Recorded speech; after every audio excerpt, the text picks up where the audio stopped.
Terminar 1992 cortando o almoço para ver se conseguia jantar e começar 1993 como se tivesse todo o dinheiro do mundo não parecia uma conta que fechava, mas foi exatamente o que estava acontecendo com a WCW. Bill Watts teve uma jornada de terror cortando tudo na carne, mas assim que ele saiu, a empresa começou a trazer nomes como Sid Vicious e Dave Boy Smith para grandes contratos. Enfrentando todas as polêmicas da época, eles continuavam achando que os minifilmes eram a salvação para chamar a atenção popular, mesmo com o fracasso do White Castle of Fear. O resultado disso você confere a partir de agora.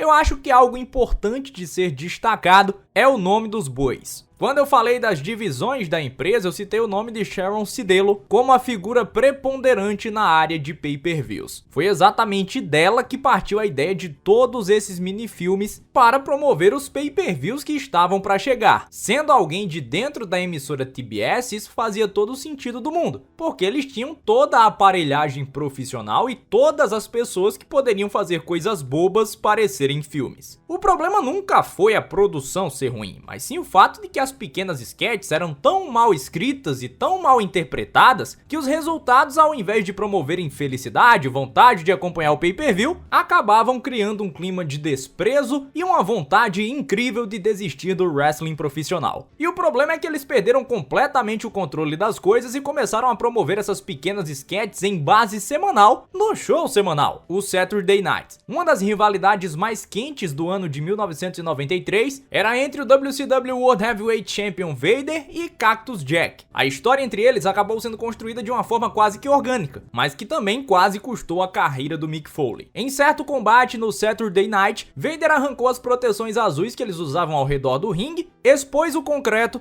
e aplicou um powerbomb em Cactus Jack, enquanto Tony Schiavone gritava que aquilo poderia ser o fim de Cactus Jack. Não foi, mas infelizmente o Vader ainda não tinha conseguido diminuir a intensidade que ele trouxe consigo do Japão. Então, mesmo com todo o cuidado que ele supostamente tentou ter, Cactus Jack bateu com a cabeça no concreto. A pancada acabou de verdade, causando a segunda concussão do lutador em 2 semanas, e ocasionou com que ele perdesse o sentido da parte inferior, ficando sem conseguir mover as pernas por um tempo. Levaria um tempo para ele se recuperar, mas ele ficaria bem. Se nós fôssemos fazer o wrestling como manda o manual, o retorno dele seria triunfal e ele seria um personagem com a simpatia dos fãs, já que eles ficaram aterrorizados com o que aconteceu. Mas a WCW de 1993 não fazia as coisas de acordo com os manuais. Nas 12 semanas em que Cactus Jack ficaria distante da TV para se recuperar, o gigantesco comitê criativo teve a incrível ideia de promover uma série de vinhetas de cunho humorístico conhecidas como Lost in Cleveland, um angle que o próprio Mick Foley comentou que assim que recebeu o script, viu a carreira passando diante dos olhos e sentiu como se a WCW quisesse acabar de vez com os sonhos e as perspectivas dele. Na série de vinhetas, o Cactus Jack, em decorrência do powerbomb, desenvolveu amnésia, foi trancado numa instituição de cuidados mentais, acreditava que era um marinheiro que consertava bicicleta para crianças e foi caçado por semanas por uma falsa repórter que buscava o paradeiro do Jack, sumido do hospital psiquiátrico. Como era um angle com claras intenções de caçoar dos problemas mentais, algo que o próprio Mick Foley falou para o Tony Schiavone quando ele contou das intenções de promover algo do tipo, a TBS acabou recebendo centenas de cartas de pessoas e instituições que achavam de péssimo tom colocar algo como aquilo em rede nacional. Quando o Cactus Jack voltou aos ringues de surpresa no Clash of the Champions 24, em agosto de 1993, a empresa tentou amenizar um pouco a bizarrice da história. Ele retornou dizendo que na realidade essa história de amnésia era só um plano para entrar na mente do Vader, mexer com o psicológico do gigante, construir um condomínio, ou melhor, um White Castle na cabeça do Vader. Mesmo com ele afirmando que não tinha nada de amnésia, os comentaristas continuavam a dizer toda vez que ele aparecia que ele era um homem sofrendo de amnésia. Angles contraditórios acabaram se tornando comuns na empresa no decorrer dos anos seguintes. Então você não tente uma explicação, não busque nada do tipo amnésia de Schrödinger, não vai acontecer, você não vai conseguir, você não vai a canto nenhum. Apesar de Lost in Cleveland ter resultados iniciais péssimos,